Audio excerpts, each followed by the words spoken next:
Welcome back, Cornish cuties, to another episode of Pasties and Prosecco. Today, we're diving into the heart of your wedding day, the ceremony. But before we get swept away in visions of white dresses and vows under the Cornish sky, we have a special guest who's here to chat about all the exciting options you have to make your ceremony truly unique and personal, including an option that the majority of couples don't even know exists. Well, that is until today. Trust me, this episode will change everything you thought you knew about wedding ceremonies. But here's the Pasties and Prosecco's jingle.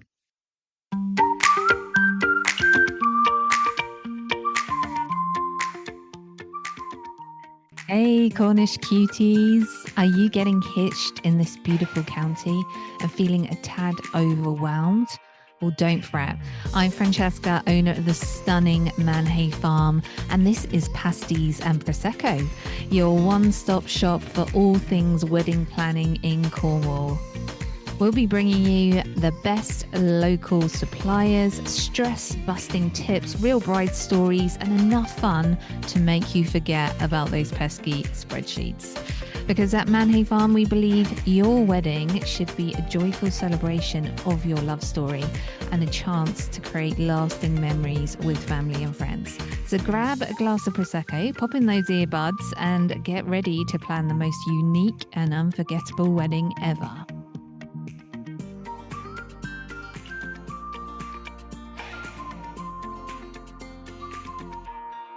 So joining me today is the lovely Debbie from Brightstar Ceremonies, a celebrant who's passionate about crafting unforgettable wedding experiences and who also was the lovely lady who conducted my own wedding ceremony a couple of weeks ago. And let me tell you, there were tears, laughter, and all the feels. Debbie, welcome to the show. Hi, Francesca. Nice to see you again. Nice to see you, Debbie. So how you been? Yeah, all good, thank you. Nice and Yeah. busy. Well, it's lovely to have you on Pasties and Prosecco. Thank you for joining me today. So, we're actually going to get to know you, Debbie, talk to you about your business and let our listeners know a little bit about Celebrant Ceremony. Sound good? Yep, that sounds great. So, how long have you been a celebrant, Debbie? So I've been a celebrant for 2 years now, and I decided that I wanted to go the route of being a qualified celebrant. So I've done training and I'm qualified as well. So I did exams, but that's because I'm a bit of a square and I like to know that I'm doing everything right and I've covered all my bases. That's quite interesting. So, there is qualifications that you can do as a celebrant, and not all celebrants out there have these qualifications. Yeah, that's right. Actually, anyone can say that they're a celebrant, which is quite scary. And I think that's why it's really important that brides and grooms need to do their research and they need to Yeah. find someone who they feel confident with, who they think is professional and really does know their stuff, really. Yeah, so because it is a big responsibility, isn't it, holding someone's ceremony? It's a huge responsibility. It's a massive privilege, but I still get all the nerves and all the feels for the wedding ceremonies. Because it is really important. It's probably one of the most important days in their lives, and you want to make it as special as possible. Yeah, no, absolutely. It's really nice that you actually say it's a privilege because you do kind of, get to know the couples really intimately, and it's really, as you say, important to get to know your celebrant too, because you've got to be quite comfortable, kind of like sharing your love story with that person. Yeah, absolutely. And it does, when you read what people tell you or you hear what people tell you about themselves and how they met, they're like really intimate love stories. It's Mm, really emotional and you do feel a huge responsibility. yeah. And alongside that, obviously, you keep it to yourself. The confidentiality is there. And I would only share with at the wedding, I would only share what the bride and groom would be happy for me to share. So, and that's really Yeah. important too. Yeah, I was actually quite nervous actually when you sent me all these questionnaires. I was like, wow. I was like, exposing my soul to Debbie here. But it does make for a beautiful ceremony when you are really open when you go through that process, but more about that later. So why did you become a celebrant? So my background is 30 years of teaching.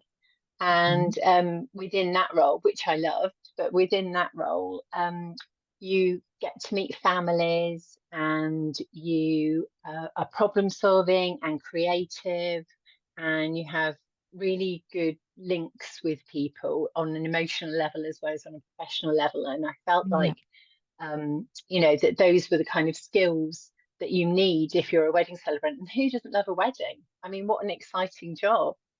I know it's so lovely to be in the business of love and celebration, isn't it? We're so lucky. We are. So, you were a teacher. That's interesting. So, does any of your teaching skills come in handy being a celebrant? Oh yeah, hugely. um, in many ways. So we were just talking about some brides and grooms hire a photographer for their wedding and they don't want other people to take photos. We call it like an unplugged ceremony. So it's quite Yeah. handy to have your eye out and your teacher voice ready. I don't really tell people off, but you know. Yeah, we were just talking because one of my guests at the wedding, the lovely Vika, actually took some. It was an unplugged ceremony. We asked everyone to kind of, enjoy, be in the moment, be present. And there she was, sneakily taking these beautiful photos and videos of us throughout the ceremony. And you didn't spot that one. But I was actually quite pleased because they were beautiful photos and videos that she took. And it was so nice to wake up on the wedding morning, well, the morning after the wedding, I should say, with a little bit of a hangover and, relive the moment. Yeah, no, it was lovely and it wasn't intrusive. It was done beautifully. So, yeah, Debbie, there's many brides that will not be aware that there are actually different options for a wedding ceremony in Cornwall or even anywhere in the UK. So, can you tell me a little bit about the options that are available? Yeah, absolutely. When I say to people that I'm a wedding celebrant, they often say, "Oh, what's that? What is that?" You know, people don't understand that they've got these choices. So you could go to a registrar and have a ceremony in a registry office for your wedding. You could have a wedding in a venue that's licensed and have a Mhm. registrar do your wedding. Um, Yeah. or, or obviously you've got church options. But if you have a celebrant, what you can do is the legal paperwork at the registry office, which is called a 2+2. And if you Right. ask that, it's about £48, I think, in Cornwall at the moment, a two plus Wow. two. That's so Yeah, so you, inexpensive. absolutely. So you do the paperwork much like you would register a birth of a child. So it's just the paperwork with the two people that are getting married and two witnesses. And then if you have a celebrant lead your wedding, you can literally have your wedding wherever you like and whatever time you like. You Mm, know the celebrant.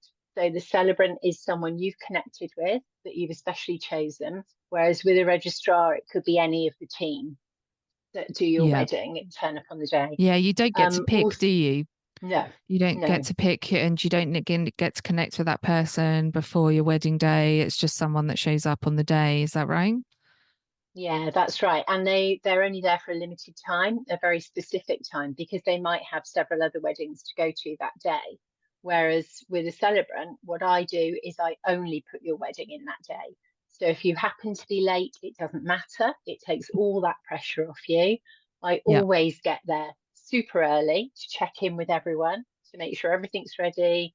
And I also check the setup is right for you. I connect with the photographer, the videographer, other professionals who are working with you on the day so that everything runs really smoothly.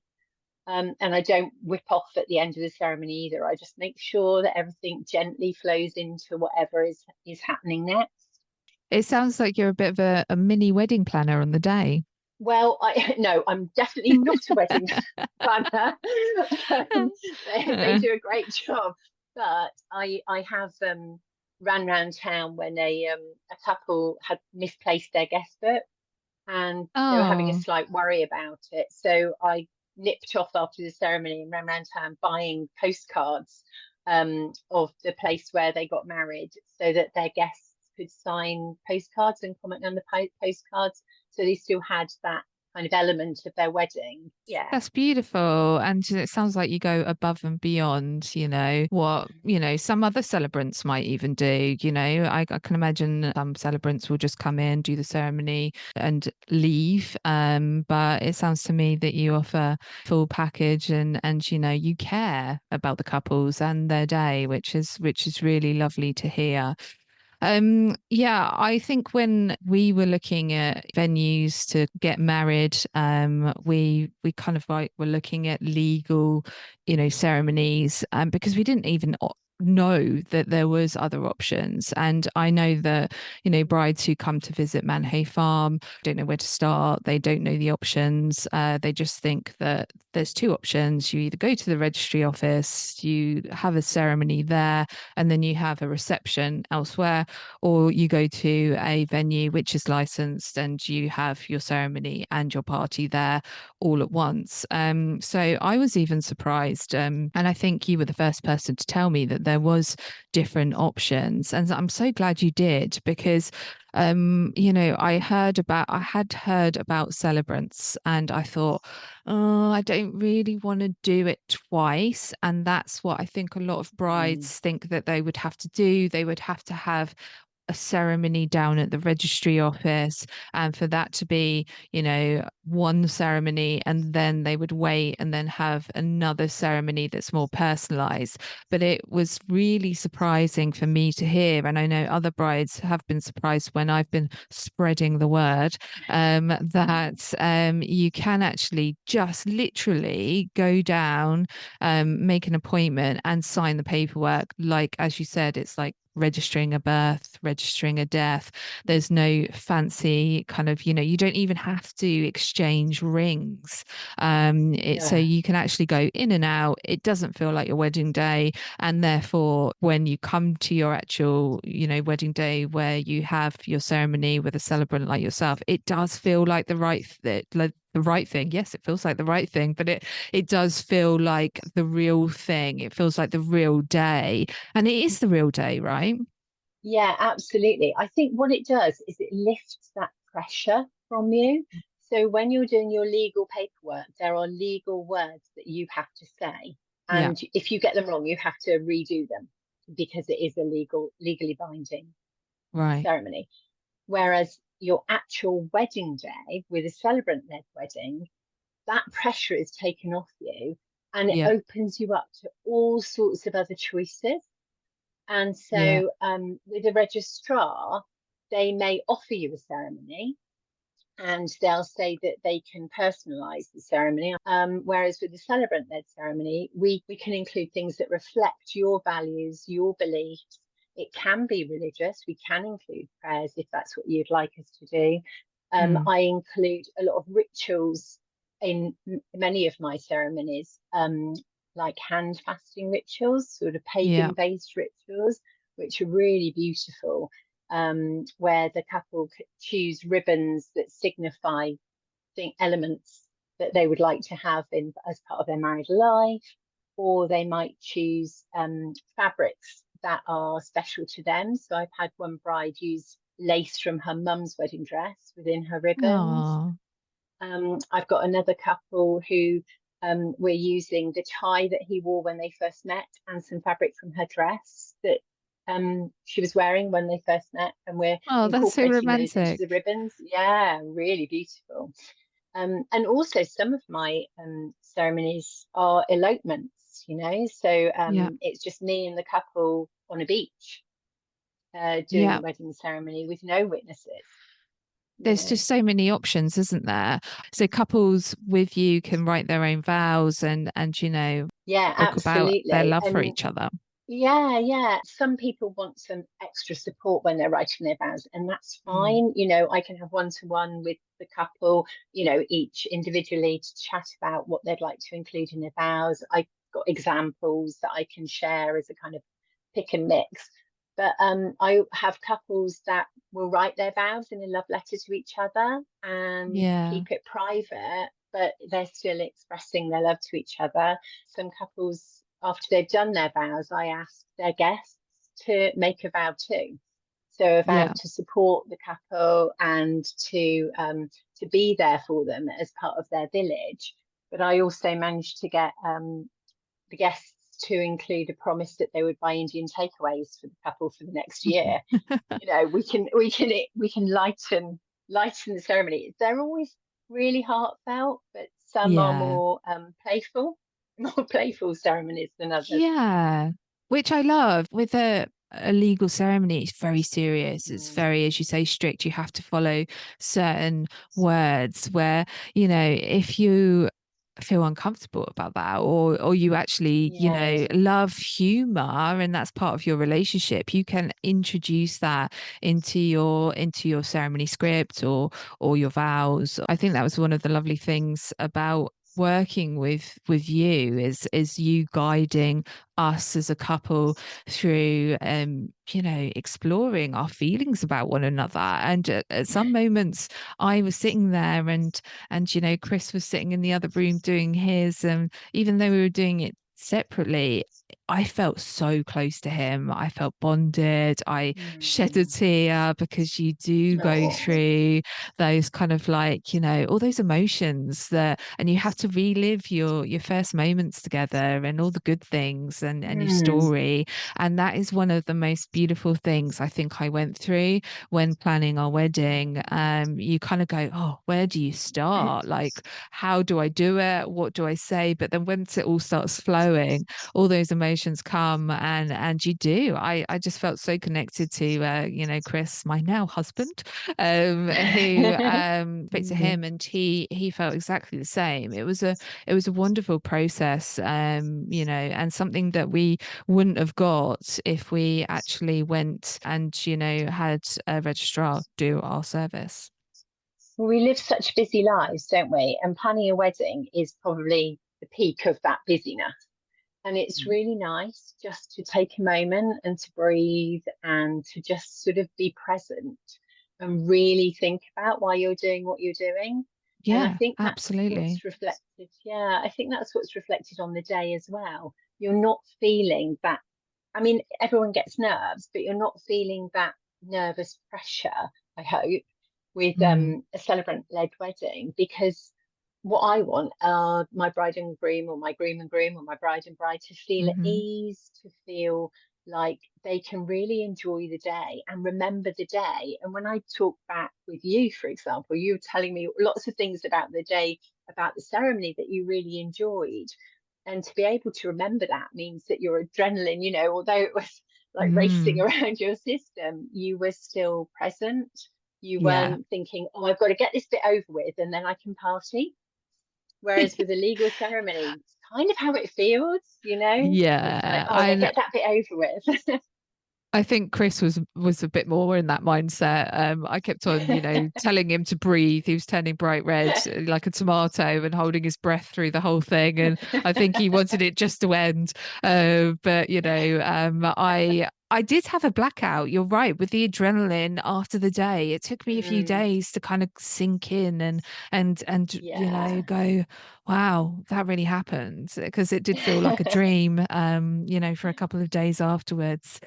Yeah, so what are some of the things Cornish couples or any couple actually visiting Cornwall and getting married here should consider when deciding between a religious ceremony and a celebrant-led ceremony? I think do your research, really talk to the people that are connected with wedding services. It is really important. For some people, they do just want a registrar ceremony, and that's fine if that suits you. If it's, you know, each to his own. But if you want a really personalized, unique wedding ceremony that is meaningful for you both and that can incorporate whatever you want into it and be where you want. If you want a sunrise ceremony, if you want a twilight ceremony, if you want to be on a beach, in a beautiful barn setting like Manhay Farm, if you want that freedom, then look at a celebrant-led ceremony. Absolutely. But again, do your research, find a celebrant that you connect with, that you feel Yeah. like they get you, because that's Yeah, really definitely. important. Yeah. As you said, it's kind of like we have to kind of, work together quite closely, share some intimate Yes. details. So, yeah, it's important to kind of like almost feel like you could be friends with that person when choosing a Yeah. celebrant. Yeah, I agree. So obviously having a personalized ceremony is one of the biggest things, and we've talked a lot about that. Mm. Is there any other benefits that we haven't covered for having a celebrant-led wedding? There was the timing, Yeah. obviously, that you mentioned, and you Yeah, know, absolutely. But you can also involve people who are really special to you in the ceremony. So yeah. if you've got any children, children can be involved in the ceremony as much or as little as you as you would like them to be. So one of my couples have got children that have chosen the colours of the ribbons for their hand fastening ceremony. Got another couple where children have chosen colours for on this in the sand ceremony. So the family are signifying that they are blending together when they're pouring the sand into their beautiful bars. And also, I've got a couple whose dog is part of their family, well and truly embedded as part of their family. I know we had your dog, little Lily, wandering around Yeah, during the my ceremony, fur which is gorgeous. baby. But we are having his paw print on the wedding certificate, which is Oh, really cute. beautiful, really beautiful. And on my, I was just going to say on my website, I've got a few blogs on there, and one of them is about how to incorporate animals in your wedding if animals are part of your family. It might be Oh, a good idea nice. to have a little look. I'll include that Yeah. in the show notes for sure for people to check that out. Okay, so Debbie, if people really want to, they've heard what we've been discussing, they think, great, I really want to book a celebrant wedding. Can you talk us through the process of what happens and how they go ahead and find a celebrant and book them for their wedding day? Some of my couples book me through word of mouth, so they've been to a wedding that I've already conducted, or that I've been recommended to them. But obviously, good old Google plays a good part in that. So I've got a Google page set up that then links to my website. Some couples book me through Instagram or Facebook as Mm. well. And there are other sites that can recommend celebrants. But yeah, that's how I get most of mine. So I've got a website set up, and couples can email me on the website to show an interest. And then what I tend to suggest is that we have a chat either over Mm. Zoom or a telephone, just to so that I can explain what I provide, and they can talk about what kind of things they want, and we can see if we're a good fit for each other. Yeah, I think that's And then important, isn't it? To kind of, get to know mm, because, you don't know the person behind an email or a text message or WhatsApp or, an Instagram message. You really need to kind of get to know, the celebrant's personality. And likewise, you get to know the couple as well by, picking up the phone or having that face-to-face meeting for the first time and yeah. knowing whether you're a right fit for each other. Yeah, absolutely. And when you look on the website, you can see photos and read reviews from other couples that I've married, which is handy as well. And you can have a read through the blogs that I've put up on there, which are kind of informative and they give you a flavour of the kind of weddings that we do. And then what happens is if I've got availability for the date that you want to book, that we meet up and we have a face-to-face chat, because I think that's also really important. And you book the date with a deposit. So I make sure that my weddings are kind of support people's finances, because it is hard. I know weddings are so expensive. Mm. So I break down the payments into three payments over the time for my couples. So there's a deposit, and then when it comes to writing the script, that's when the second payment is, and about a month before the actual day, that's the third payment. Oh, that's helpful. Yeah, because it is always difficult. We've got a podcast episode on that about how to kind of manage your finances and budget for your big day, because that is one of the biggest headaches of planning a wedding, let me tell you. Yeah, absolutely. And I also make sure that I stay in contact with my couples. So we set up a group WhatsApp. So at any point, you can message me questions, you can ask for another catch up on the phone. I'm really available to my couples because I know what it's like. I don't want anyone lying in bed worrying about something they could just talk to me about. And, when should couples book, your services or another celebrant services? Yeah, if it's a particular celebrant that you want, really just give as much notice as you can. It is really tricky, and there are available dates. It depends whether you're booking a venue. It's sort of that swings and roundabouts, isn't it? Mm, So yeah, I have a look at some venues, see where you're thinking if you indeed it is a venue. I mean, a couple of mine this year are on beaches, so we don't yeah. need to book a beach, which is great. All Can we need just to do rock then up. is be aware of the tides. Oh, Yeah, we just need yes. Yeah, good to. point. Yeah, there are a few bits of homework we really need to do for those kind of Yeah. weddings. I just want to thank you, Debbie, today for your excellent advice. I think all of our audience members and our listeners out there will actually be, so grateful. And I think it just makes everything so much clearer on the different types of ceremony options that are available out there. And for our listeners who are interested in the celebrant-led ceremony, where can they find you? So my website is brightstarceremonies.co.uk, and I you can email me on debbie@brightstarceremonies.co.uk. I'm also on Instagram, Facebook, all the usual platforms. Thank you so much for inviting me on, Francesca. It's so lovely to have a chat and a catch up. Oh, it's such a pleasure. And we'll definitely put all of those links in our show notes so people can get into contact with you. And yeah, thank you so much for sharing your expertise with our listeners today. There you have it. As you can hear, you have so many options when it comes to your wedding ceremony, whether you choose a traditional religious ceremony in a church, a registrar led ceremony, or a celebrant led ceremony that's uniquely yours.